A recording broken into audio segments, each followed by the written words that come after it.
Sa Presinto 5 sa Poso Negro, natagpuan ang bangkay ng isang police staff sergeant sa Malolos, Bulacan. Una nang napaulat na nawawala ang biktima sa araw mismo ng kanyang birthday nitong January 24. Ang buong detalye ng krimen sa Express Report na ito.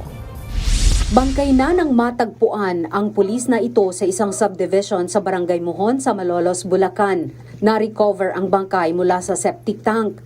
Kanya-kanyang takip ng ilong ang mga residente dahil sa masangsang na amoy nito. Kinilala ang biktimang si Police Staff Sergeant Renato Casaway Jr. Ayon sa pulisya, January 24 nang mapaulat na nawawala ang pulis sa mismong kanyang kaarawan. Huli raw itong nakitang nakasakay sa motorsiklo papunta sa naturang subdivision. Natuntun lang ang kanyang katawan matapos kumanta ang isa sa mga nakakita. Ayon sa mga residente sa lugar, noong January 24 ng hapon nang makarinig sila ng sunod-sunod na putok ng baril.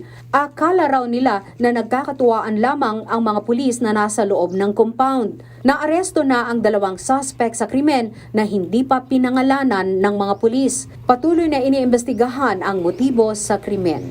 Nagbabalita mula sa Frontline, Margie Bentulan, News 5. Mga kapatid, Ruth Cabalpo, para sa mabilis na pasada ng mga balitang dapat niyong malaman, mag-follow at mag-subscribe sa social media pages ng News 5.